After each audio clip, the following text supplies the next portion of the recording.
The American Dream Mall at the Meadowlands Sports Complex in East Rutherford, New Jersey opened in October 2019.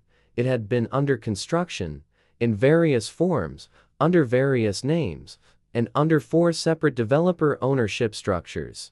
Since 2003, the project began as Meadowlands Xanadu. It was designed as a retail and entertainment megadevelopment of approximately 3 million square feet adjacent to MetLife Stadium, intended to capture the spending of the 30 million annual visitors that the Meadowlands Sports Complex attracted, and to serve as the anchor retail destination for the densest consumer market in the United States. The project went through the Mills Corporation, Colony Capital, and the 555 Group before opening under American Dream as the name that the final developer selected to replace the accumulated baggage of the 16 years of failed promises that the Xanadu name had come to represent. The total investment required to bring the project to opening exceeded $5 billion. The forensic entry point for this case is not any individual developer's financial failure, though each of the 4 ownership structures produced its own specific financial crisis. The forensic entry point is the project itself,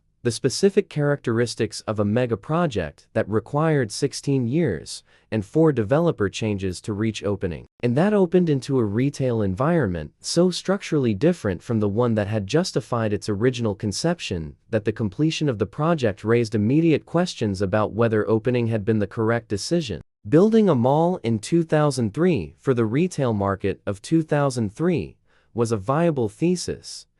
Building the same mall in 2019 for the retail market of 2019 was a different proposition entirely.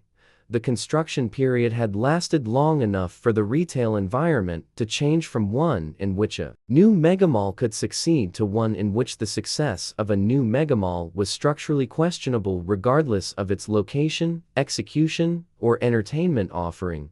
The building that was finally completed was not completed for the world that had been imagined when the first shovel broke ground. If this is your first case file from this channel, subscribe now, because every episode adds one more layer to what you are about to understand about the architecture of institutional failure. The Mills Corporation began the Meadowlands Xanadu project in 2003 with a development thesis that reflected the retail real estate market's conventional wisdom of that era, that a large format, entertainment-anchored retail destination adjacent to a major sports and entertainment complex in the densest consumer market in the United States would generate sufficient traffic and tenant demand to justify the construction investment required. The thesis was not unreasonable in 2003. Mall development was still a viable investment category. The Meadowlands location offered genuine advantages that few retail sites in the country could match. The New Jersey consumer market was among the most affluent and densest in the nation. The adjacency to MetLife Stadium promised a captive audience of event attendees who would extend their visits into the retail and entertainment offerings that the development proposed.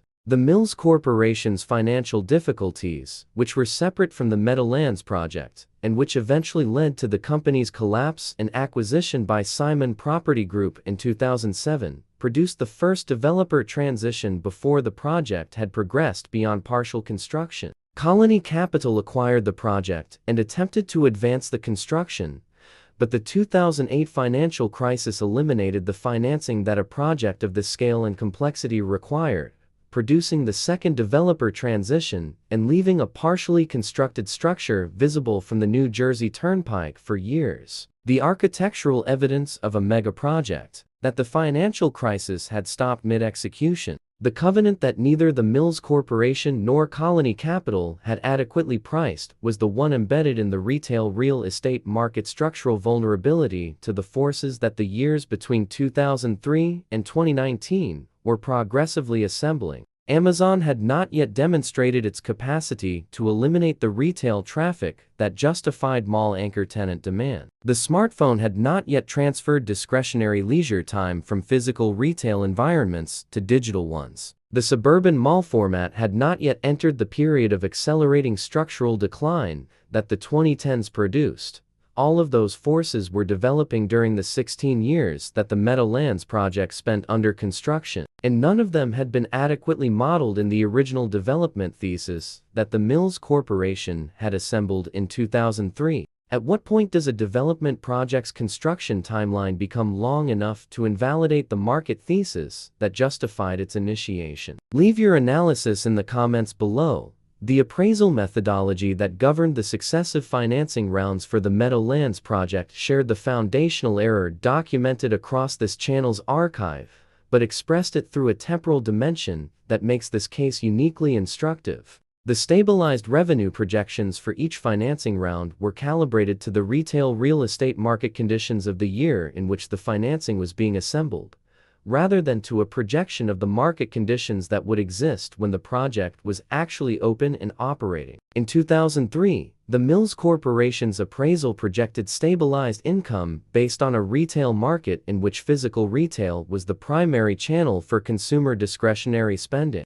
In 2013, when the 555 Group was assembling the financing that would eventually produce the opening, the stabilized income projection incorporated the retail market disruption that Amazon and e-commerce had already begun to produce, but treated that disruption as a manageable challenge to the entertainment-anchored retail format, rather than as a structural headwind that would affect every retail project regardless of its entertainment offering. In 2019, the project opened into a retail market in which the structural decline of the physical retail format had accelerated beyond the pace that any of the successive appraisal methodologies had incorporated as a planning scenario. The American Dream Mall was not poorly designed. The 555 Group's execution of the entertainment anchor strategy, which included an indoor ski slope, an indoor water park, an indoor ice rink, and a Nickelodeon theme park, represented a genuine attempt to create a destination whose entertainment offering would drive traffic in a retail environment where product shopping alone could no longer justify a visit.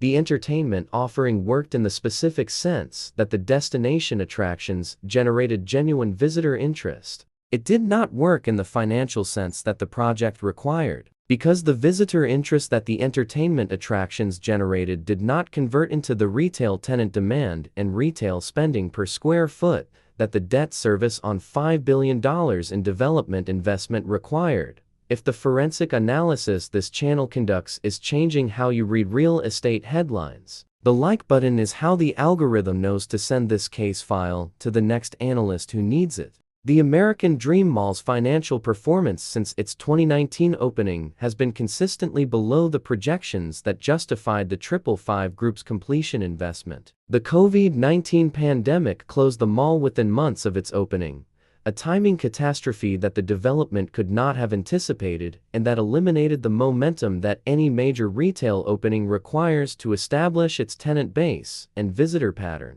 The post-pandemic reopening produced occupancy rates and sales per square foot that independent retail analysts consistently characterized as below the threshold required to service the project's debt obligations, a situation that produced a series of loan defaults and restructuring discussions with the project's lender group that the 555 Group's management has navigated through a combination of loan modifications, debt service deferrals, and the continued assertion that the project's long-term potential justifies the patience of the lenders whose cooperation is required to prevent a formal default proceeding. The institutional denial embedded in the American Dream Project's financial history is distributed across 16 years and 4 developer organizations, each of which believed that the project's completion, rather than the market conditions into which it would open, was the primary variable determining its commercial viability. That belief was not irrational. Each developer had access to the same retail market data that independent analysts were using to identify the structural challenges facing the project, and each developer had made the judgment that the Meadowlands location-specific advantages,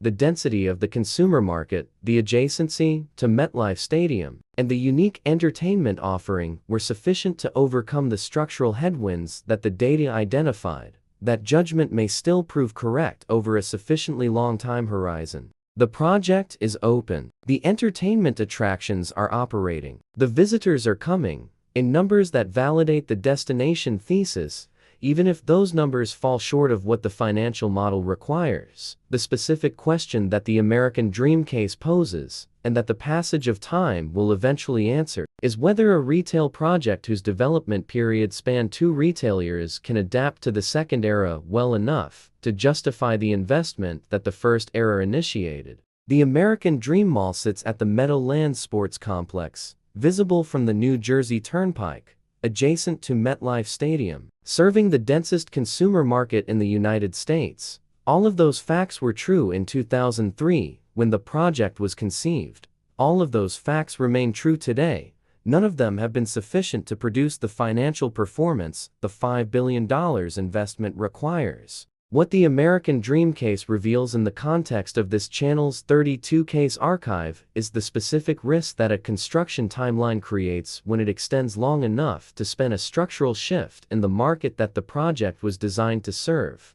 This channel's archive has documented multiple projects that were built for markets that the credit cycle eventually corrected. The Fontainebleau, the Trump Taj Mahal, the Revel, and the Canary Wharf all document projects built at the peak of a market cycle that failed when that cycle corrected. The American Dream documents something different, a project built at the beginning of one market era, the physical retail era of the early 2000s, that was completed in a different market era, the post-e-commerce era, the late 2010s, and that has been attempting to operate in a third market era, the post-pandemic reality of the early 2020s.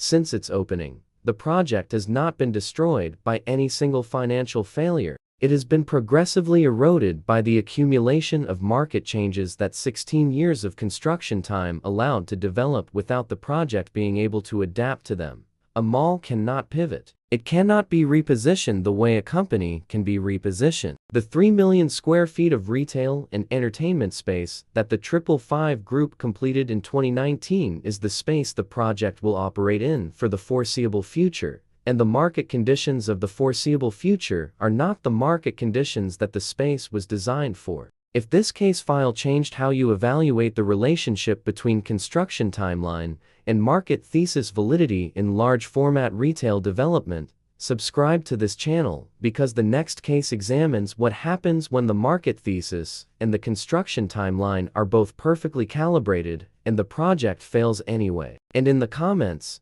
given the 16-year gap between the Meadowlands project's initiation and opening, what specific market condition trigger should have terminated the project rather than transferred it to the next developer? The case file is open. This content was developed using artificial intelligence tools as part of the research, writing, and production process. All AI-generated material was subject to human review, editorial intervention, and approval before publication. Factual claims, interpretive framing, creative direction, and final content decisions reflect human judgment throughout. This disclosure is provided in accordance with platform transparency standards for AI-assisted content.